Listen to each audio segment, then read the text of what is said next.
So, a little quick weekly norm here. If I had a little table in front of me and a big bowl of water, and I dropped a little pebble right in the center of that water, and the water was perfectly still, it would flow nicely in every direction, nice concentric circles out to the perimeter. If I added some thickener, the more thickener I added, the less movement and fluidity out to the perimeter I would get. Our belly is much like that. It is a series of sacs and pouches for the storage and movement of fluid and semi-solid fluids. So it is a fluid dynamic system. The navel represents a wonderful kind of central point. So if you put some fingertips on your navel and just gently pressed in, you become the stone that drops into the water. Now, if you take your left hand over to the left side of your belly and you press your navel down and a little bit to the left hand, press and release, press in and a little bit down and a little bit to the left, you should feel the flow of fluids, of movement into that left hand. Maybe you can even see it on my hand. It expands out. If I turn my finger slightly up and press in, there should be a movement up through those organs. If I pressed in and down, there should be a movement down through those organs. And actually, literally, as if it's a glorious water balloon and I'm pressing in the center and angling it slightly, you'll feel the pressure move the fluids. And the organs, they're malleable. And the same over to the other side. And they'll flow differently depending upon the other because there's different tensions. But the very important thing is that our bellies and our organs remain fluid and not stagnant from stress, from anxiety, from improper use of our exercising our abs, from a fatty liver, from an inflamed stomach. All of these things create stagnation. I have to move 1 second and grab 2 things. I'll be right back. I'm coming.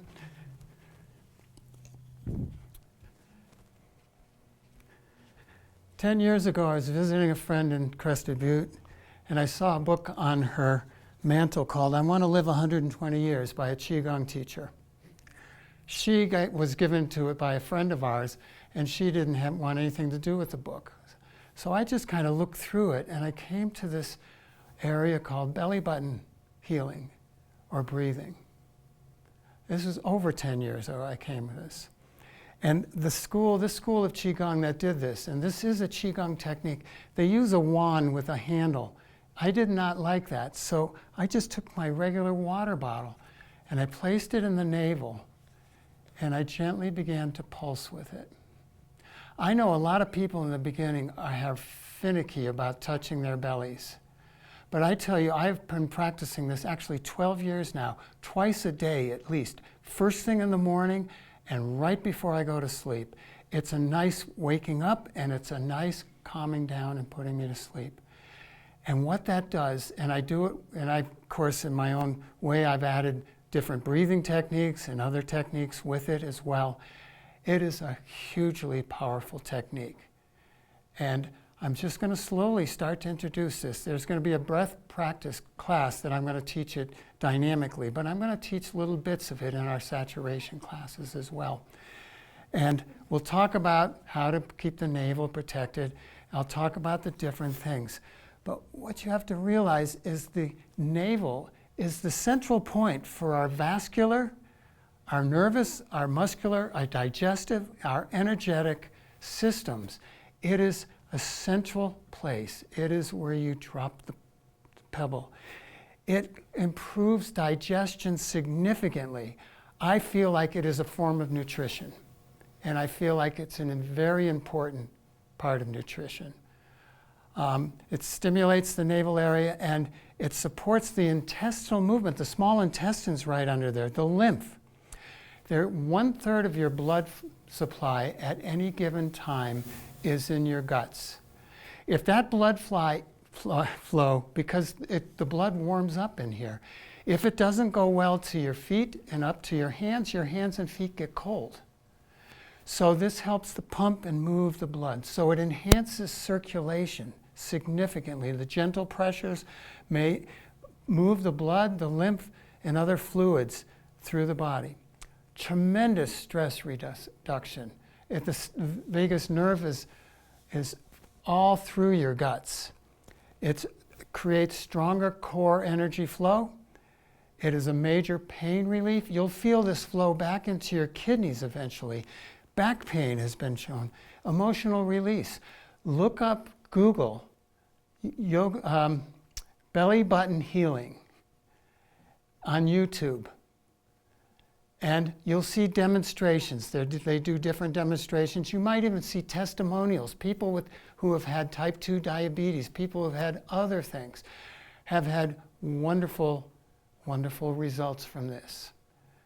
And what it also does is it really starts to pump the diaphragm. So it's a great warm-up. I do just a 15, 20 seconds of it right before my saturation practice often, and sometimes even in the center, to just stimulate the diaphragms and to relax my belly as well.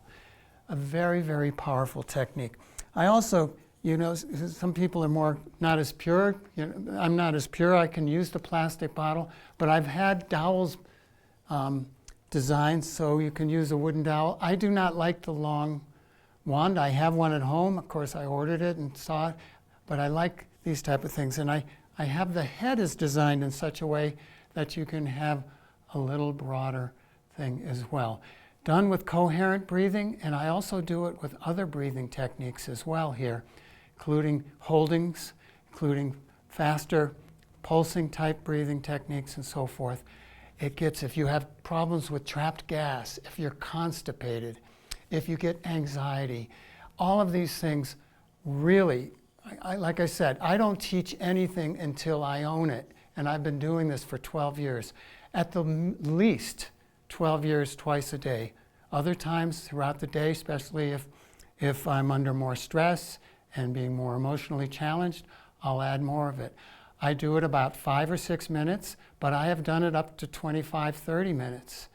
And I angle it in different ways. So I just wanted to introduce it and talk to you again about the importance of the guts, and that it's so important. And I totally believe in the importance of good nutrition.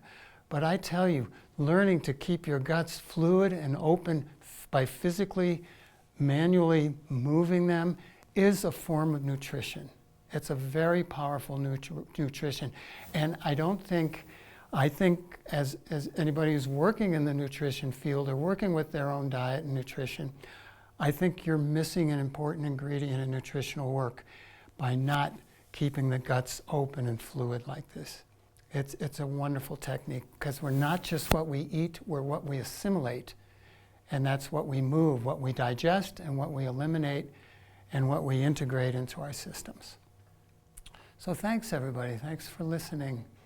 And we'll be doing a little bit more of this through the classes. Just brief introductions. But when I start my what I call the neurological breath class, we will be going into this in a great deal of depth. It's a wonderful technique, and I've designed some wonderful practices with it.